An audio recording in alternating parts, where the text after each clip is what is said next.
அவர் கேட்குற கேள்வி ரொம்ப நியாயமானது. அமெரிக்காவை நம்ப வேண்டாம், நீங்கள் ஜார்ஜ் சோரோஸ்ன்னு பேர் எடுத்துருவீங்க, அமெரிக்க டீப் ஸ்டேட் இதெல்லாம் சொல்ல போகிறீங்க. சரி, இதுக்கெல்லாம் விளக்கம் கொடுக்குற மாதிரி ஜேபிசி நமது பாராளுமன்ற அமைப்பு விசாரிச்சா இந்த பிரச்சனை முடிஞ்சு போயிடும். தொடர்ந்து பிரச்சனைக்குள்ளாராங்க. சீசரின் மனைவி சந்தேகத்துக்கு அப்பாற்பட்டவராக இருக்கணும். அதானியை பற்றி விசாரிக்க ஜேபிசி அமைங்க என்ன தயக்கம்? பலமுறை சொல்லியிருக்கேன். சீசரின் மனைவி பற்றி எனக்கு தெரியாது, ஏன்னா கிளியோபாட்ராட்ட போனால் கந்தலாயிடும். ஆனால் ராமனின் மனைவி சந்தேகத்துக்கு அப்பாற்பட்டதாக இருக்கணும் அப்படின்னு நான் பேசுவேன். ஆனால் ஒருத்தருக்கு சொன்னால் ஒரு வண்ணான் கேட்டால் ஒரு வண்ணான் கேள்வி கேட்டால் ஜனநாயகம் வந்து அங்கே தீக்குளிக்க சொல்லும் அப்படிங்கிறது தான் நாம தெரியும். சீசரை பற்றி எனக்கு தெரியாது. அடிப்படை என்ன அப்படின்னா, இப்போ ஜேபிசி கூப்பிட்டாச்சுங்க, நானும் நீங்கள் தான் ஜேபிசின்னு வச்சுப்போம். இப்போ அதானியை கூப்பிட்டு நல்ல ஜேபிசியாக போடுவோம். இல்லை, நான் நீங்கள் இருக்கும்போது வேற என்னங்க, ஏதோ ஒரு ஜேபிசி தான் போட்டு போகணும். இப்போ அதானியை கூப்பிடுறோம். அவர் வந்து எந்த செக்ஷனில் என்ன கேட்குறீங்க? இல்லை, அமெரிக்காவில் ஏதோ பேசிக்கிறாங்க. என்னன்னு பேசிக்கிறாங்க? நீங்கள் லஞ்சம் கொடுத்தீங்கன்னு பேசிக்கிறாங்க. யாருக்கு கொடுத்தீங்கன்னு பேசிக்கிறாங்க? தமிழ்நாட்டில் செந்தில் பாலாஜி ஒத்துக்கிட்டாரா? இல்லை, அவர் உள்ளே இருக்கும்போதும் ஒத்துக்கல, வெளில இருக்கும்போதும் ஒத்துக்கல. சரி, இப்போ சத்தீஸ்கர்லையாவது ஒத்துக்கிட்டாங்களா? இல்லை. ஜெகன் ரெட்டியாவது ஒத்துக்கிறாங்களா? இல்லை. பேரை சொல்லிட்டாங்க, இந்தந்த மாநிலம்னு சொல்லிட்டாங்க, வருடத்தை சொல்லிட்டாங்க. அப்போ அவங்க ஒத்துக்கிறாங்களா? இல்லைங்க. அப்போ ஒத்துக்க சொல்லுங்க, நான் போயிட்டு வரேன். பாருங்க, நீங்க ஒருத்தரை பாருங்க, ஒரு வண்ணான் கேள்வி கேட்டா அங்க சீதை அக்னி சாட்சி பண்றதுங்கிறது வந்து தார்மீகம். பேரை கெடுக்கணும், அசிங்கப்படுத்தணுங்கிறதுக்காக இவங்க கூப்பிட்டாங்கன்னா, இவங்க கூப்பிட்ட குரலுக்கு ஒருத்தர் பேச முடியாது. நீதிமன்றத்தில் போனார்னு வச்சுக்கோங்களேன், அசிங்கமாயிடும். உடனே இவங்க என்ன பண்ணிடுவாங்க? யாருக்கு அசிங்கமாயிடும்? எந்த, அதாவது சிபிஐயோ அல்லது எந்த ஒரு இன்ஸ்டிடியூஷன் கூப்பிடுதோ அதனுடைய பேரை ஒரு வழியாயிடும். எந்த அடிப்படையில் கூப்பிடுறீங்க? அங்கே குற்றச்சாட்டு வச்சிருக்காங்க, இன்னும் ஆதாரங்களை நிரூபிக்கல. ஆனால் நபரை சொல்லிட்டாங்க, வருடத்தை சொல்லிட்டாங்க. இப்போ நான் கூப்பிட்டு விசாரிக்கணும்னா இங்கே செந்தில் பாலாஜி ஐயா அதெல்லாம் இல்லைங்க, நான் டிரான்ஸ்போர்ட்டோட நிறுத்திக்கிட்டேன், இப்போ அதெல்லாம் ஒன்றும் இல்லை, எல்லாம் சொல்லிட்டாங்க. இல்லை சார், சொல்லிட்டாரு, அவரே வந்து சொல்லிட்டாரு. நீங்கள் அது உள்ளர்த்த ஏதோ கற்பிக்கிறீங்க சார், போகிற போக்கில் அப்படி சொல்லாதீங்க. நான் சொல்ல வர்றது, அவர் இல்லைன்னு மறுத்துட்டாரு. இப்போ யாரை கூப்பிட்டு எப்படி விசாரிக்கணும்? சரி, அதுக்காக நீங்கள் பாராளுமன்றத்தை நடத்த விடாமல் பண்ணுறீங்க, ரொம்ப சந்தோஷம். ஆனால் 5 பில்லு பாஸ் ஆகிடுச்சு. நீங்கள் எத்தனை சத்தம் போட்டாலும் அங்கே மைக் ஆஃப் ஆகிருக்கிறதுனால அதே ஒரு வாய்ப்பாக பயன்படுத்தி மைக்கா இல்லைங்க, ஒரு விவாதமே இல்லைங்க. இப்போ நீங்கள் வெளிநடப்பு செஞ்சால் நான் என்ன பண்ணுவேன்? ஆளை விட்டு உங்களை கூப்பிட்டா வர முடியும்? இருக்கிறவங்களை வச்சு தான் விவாதிக்க முடியும். கத்துறீங்கன்னா கத்துங்கன்னு சொல்லிட்டு தான் பண்ணணும். கான்ஸ்டியூஷன் ஆர்டர், அதாவது எஸ்டியில் யாரெல்லாம் சேர்க்கணும் ஆர்டர் பாஸ் ஆகிடுச்சு. ஜேஎன்கே லோக்கல் லாஸ் பாஸ் ஆகிடுச்சு. எந்த ஆர்டரும் எங்களுக்கு வந்து நிற்கலை. பப்ளிக் எக்ஸாமில் வந்து அன்ஃபேர்னஸ் நடக்கக்கூடாது. அப்பாவையா கூட சொன்னார், நீட்டை நான் ஒத்துப்பேன், அன்ஃபேர் இல்லாமல் இருந்தால் போருன்னாரா, அந்த லா பாஸ் ஆகிடுச்சு. எல்லாத்தையும் பாராளுமன்றத்தில் நடந்துக்கிட்டு தான் இருக்குது, ஒரு குழப்பமும் இல்லை. இவங்க இப்போது இந்த உதாரணத்தை சொல்கிறேன், தப்பாக புரிஞ்சுக்காதீங்க. ரொம்ப ரேகிங் செய்கிற காலேஜுக்குள்ளே நீங்கள் படிக்க போயிட்டீங்கன்னா உங்கள் படிப்பில் எந்த டிஸ்டர்பன்ஸும் வராது, ரேகிங் மாட்டுக்கு நடந்துக்கிட்டு இருக்கும். அந்த மாதிரி இந்த பாராளுமன்றம் இல்லாமல் போன பாராளுமன்றம் மெஜாரிட்டி இருந்தாலும் அப்படித்தான், 240 இருந்தாலும் இப்படித்தான் இவங்க பண்ணிக்கிட்டு இருக்காங்க. ஹிடன்பர்கில் இப்போ சிபி வந்து சொல்லிச்சு இல்லையா, உடனே நீதிமன்றத்திலேயே நீங்கள் திரும்ப போக முடியல. அதான் அவங்களுக்கு தான் இருக்க. அவங்க ஏற்கனவே டிக்ளேர் பண்ண, சிபியோடைய தலைவி டிக்ளேர் பண்ணது தான், இந்த இடத்துல நான் இதை வாங்கியிருக்கேன் டிக்ளேர் பண்ணதை வச்சு சிபியே சரியான ரெஃபரி இல்லை, சரியான அம்பையர் இல்லை, கூட்டி சேர்ந்து சுப்ரீம் கோர்ட்டு ஒரு பிரச்சனையும் இல்லைல்ல, சுப்ரீம் கோர்ட்டில் எந்த பிரச்சனையும் இல்லைல்ல. சுப்ரீம் கோர்ட்டில் போய் இவங்க சரியில்லைங்க, இவங்க விசாரிக்கக்கூடாது, இவங்களை வச்சு நீங்கள் விசாரிங்கன்னு சும்மா கொளுத்தி போட்டுட்டு பாராளுமன்றத்தை நடத்த முடியாமல் வந்துட்டு, சார் நாங்கள் உங்களுக்கு ஒரு ஞாபகப்படுத்துகிற உதாரணத்துக்காக, பாராளுமன்றம் துவங்கவே இல்லை, புரோட்டோன் ஸ்பீக்கரே இன்னும் அப்பாயிண்ட் பண்ணல. புரோட்டோன் ஸ்பீக்கர் அப்பாயிண்ட் பண்றதுக்கு ஒரு சண்டை, அதுல கான்ஸ்டிடியூஷன் மரபு மீறல். இதை பாருங்க, 8 தேர்தலில் அவர் ஜெயிச்சிருக்காரு, 2 தேர்தலில் தோத்து போயிட்டாரு, இவர் 5 தேர்தலில் தொடர்ந்து ஜெயிச்சிருக்காரு. இவ்வளவுதான் இருக்கக்கூடிய விஷயம். மோஸ்ட் சீனியர் மெம்பரை நியமிக்கிறது வழக்கம். கான்ஸ்டிடியூஷனே கொளுத்திட்டீங்கன்னா அங்க இந்திரா காந்தியோட ஆன்மா எப்படி சொல்லும், ஏய் அப்படிலாம் பண்ணிடாத, நான் கொளுத்தின கான்ஸ்டிடியூஷன் உனக்கு கிடைக்கவே கிடைக்காது அப்படின்னு அவங்க சொல்லுவாங்களா மாட்டாங்களா? அப்போ நீங்க அடிப்படையில் உங்களுடைய குடும்பத்தையாவது நீங்க மதிக்கணும். அந்த ஆன்மா ஸ்தபிச்சுன்னா என்ன பண்ணுவீங்க?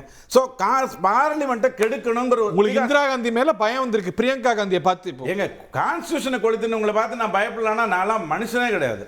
நான் அந்த மாதிரி நான் பயப்படுவேன் இந்திரா காந்தி பாமா பேர் சொன்னாலே. ஏன்னா 116 பேரை வெளியில் அனுப்பிட்டு ஒரு பாராளுமன்றத்தை நடத்தி செக்யூலருங்கிற வார்த்தையை உள்ள தூக்கி கொண்டு வந்து போட்டாங்க. அதுதான் பிரச்சனை உங்களுக்கு. இப்போ பாருங்க, செக்யூலர் வார்த்தையை மட்டும் கொண்டு போகல, அவங்க என்ன சொல்றாங்க, எதை சொல்றீங்க பாருங்க, நீங்க எது உங்களுக்கு உறுத்துது பாருங்க. 50 வருடங்களுக்கு முன்னாடி இருந்த பிரச்சனை, எத்தனை பேருக்கு ஸ்டெர்லைட் பண்ணாங்க அப்படிங்கறதெல்லாம். இப்போ உங்களுக்கு பிரச்சனை என்ன, செக்யூலரை எடுக்க முடியல. எடுக்க முடியலங்கிறதெல்லாம் ஒண்ணும் கிடையாது. சேர்த்து தப்பா? எடுக்க முடியலங்கிறதெல்லாம் சேர்த்து தப்பா? கான்ஸ்டிடியூஷனல் வேலை எல்லாரையும் வெளிய துரத்திட்டு சேர்த்து தப்பா? எமர்ஜென்சில நீங்க ஆட் பண்ணிருக்கீங்க. எடுத்து பாருங்க, எடுத்து பாருங்க, எடுத்து பாருங்க. காலம் வருமா?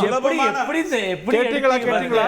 இல்ல இல்ல தூக்க போறீங்க. சேர்த்தது நியாயமா? இல்ல சேர்த்தது நியாயமா? தூக்க அப்ப போறீங்களா? நம்ம எமர்ஜென்சி டிக்ளேர் பண்ணி என்ன வேணாலும் சேர்த்துக்கலாமா? அது தைரியம் தான் தூக்கிருக்கணும். தூக்கலாம் தூக்கலன்ற சேர்த்தது முறையா தவறா? இல்ல, ஒரு வரியில பதில் சொல்லிடுறேன். சேர்க்கப்பட்டது அவ்வளவுதான். ஒரு வரியில பதில் சொல்லிடுறேன். உங்களுக்கு தான் இங்கே இருக்கும் பண்டகங்கள் எல்லாம் சுத்தமான நெய்யில் தயாரிக்கப்பட்டதுன்னு போர்டு வைக்க வேண்டியிருக்கும். எனக்கு அது வாசனையே சொல்லிவிடும். நான் போர்டு வைக்கணுங்கிற அவசியமே இல்லை.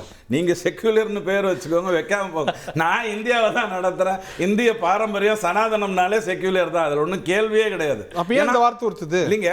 உறுத்துதுங்கிறது வேற விஷயம். காலம் மிதிச்சிங்க, கத்தின, அதுக்காக உங்களை ஆளை கொள்ற அளவுக்கு நான் ஆள் இல்லை.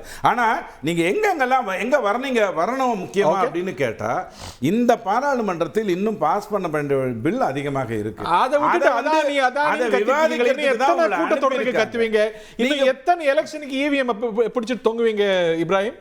ஆமா, அதாவது முதல்ல அவர் சொன்னது கேட்டீங்கன்னா செக்யூலர் அரசியலமைப்பு சட்டம் அப்படின்லாம் பேசும்போது ஐயோ என்னடா இது, வலதுசாரி சிந்தனையாளர் தான் பேசுறாரா இல்லாட்டினா இடதுசாரியா இல்ல அண்ணன் மேனது ஏதாவது கம்யூனிஸ்ட் கட்சி இல்ல காங்கிரஸ் கட்சி? இல்ல, உங்களுக்கு சரியா கேட்கல.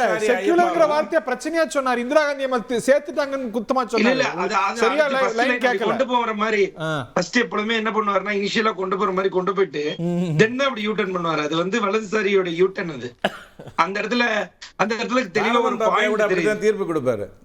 முதல்ல ஒரு விஷயத்தை பத்தி பேசுவாரு, பார்த்தா அந்த பக்கம் வந்துருச்சு. ஆமா, திடீர்னு என்னடா இது டிடிஎஸ் என்னதான் பேசுறாரா இல்ல சாலமன் பாப்பா பேசுறாரான்ற அளவுக்கு ஒரு சந்தேகம் வந்துருச்சு.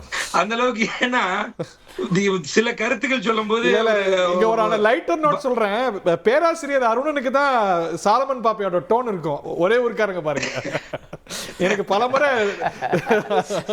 அவர் பேசும்போது பாப்பையோட டோன். இதுல என்ன விஷயம் அப்படின்னா, அதாவது காங்கிரஸ் கட்சி அரசியலமைப்பு சட்டத்தை கையில் வைத்திருக்கிறது அப்படின்ற ஒரு காரணம் தான் இன்னைக்கு வந்து அரசியலமைப்பு சட்டத்தை இவர்கள் பாதுகாக்கிறேன்ற பேர்ல தொட்டே பாக்குறாங்க.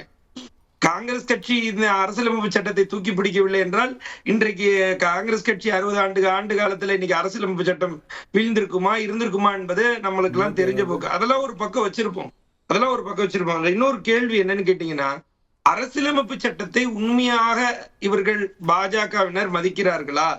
இது உண்மையான நம்மளுடைய வாஜ்பாய் அவர்கள் சொன்ன ராஜ் தர்ம அவரிடம் கேள்வி கேட்கிறாங்க 2004 ஒரு இந்திய நாட்டை அரசாள்பவர் எதை கடைபிடிக்க வேண்டும் சொல்லும் போது அருமையாக சொன்னார், ராஜ தர்மத்தை கடைபிடிக்க வேண்டும் சொன்னார். அந்த ராஜ தர்மம் வந்து இந்திய நாட்டு பிரதமர் இப்ப இருக்கக்கூடிய நரேந்திர மோடி அவர்களிடம் இருக்கான்னு கேட்டீங்கன்னா அது இல்லைன்றதுக்கான யதார்த்தம் பல கூற்றுகள் இருக்கு. அதாவது பல்வேறு துறைகளை இன்றைக்கு ஒருவரிடம் இந்த மோனோபோலிசம் சொல்லி மகாராஷ்டிராக்கு போனீங்க, மக்கள் அதை இது நாங்கெல்லாம் சொல்லவே இல்லை. அதாவது மக்கள் இடத்துல எல்லாத்தையும் சொன்னோம், அந்த கருத்தோட இதையும் சொல்றோம். மக்கள் இடத்துல அதானி இதை வந்து மகாராஷ்டிரா தேர்தல எத்தனை முறை பேசுனீங்க? இல்ல அதுதான் சொல்றேன், மக்கள் இடத்துல இருக்கிறத தான் சொல்றோம், இல்லன்றத சொல்லல. அதானி மீது குற்றம் சாட்டப்பட்டது சொல்லுது, மக்கள் தீர்ப்பு தானே முக்கியம். தாராவில பேசுனீங்க.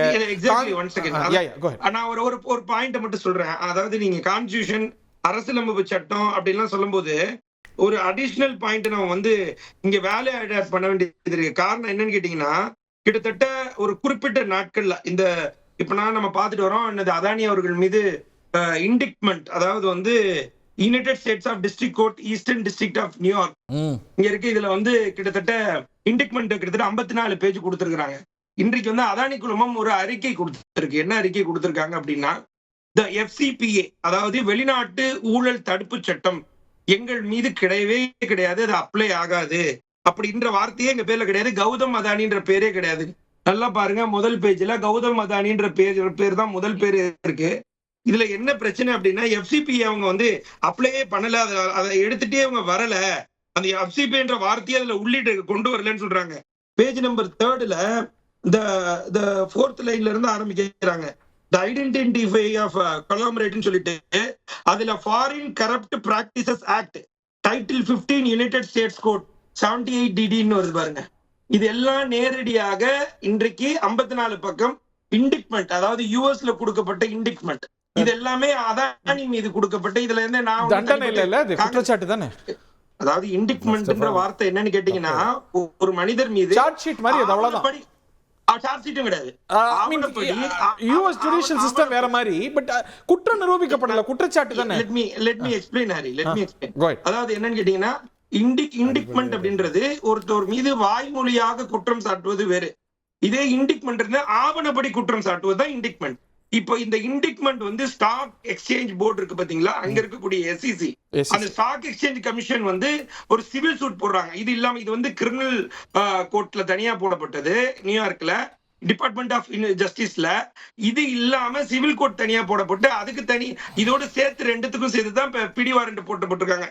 மொத்தம் யார் யார் பேர்ல போட்டிருக்காங்கன்னா கௌதம் அதானி, சாகர் அதானி, வினித் ஜெயின், ரஞ்சித் குப்தா, சைரல் கபின்ஸ், சௌரப் அகர்வால், தீபக் மல்ஹோத்ரா மற்றும் ரூபேஷ் அகர்வால், இவர்கள் பேர்ல போட்டிருக்கிறது தான் இன்றைக்கு இந்த இண்டிக்மெண்ட். செய்திகளை உடனுக்குடன் தெரிந்து கொள்ள உடனே சப்ஸ்கிரைப் பண்ணுங்க.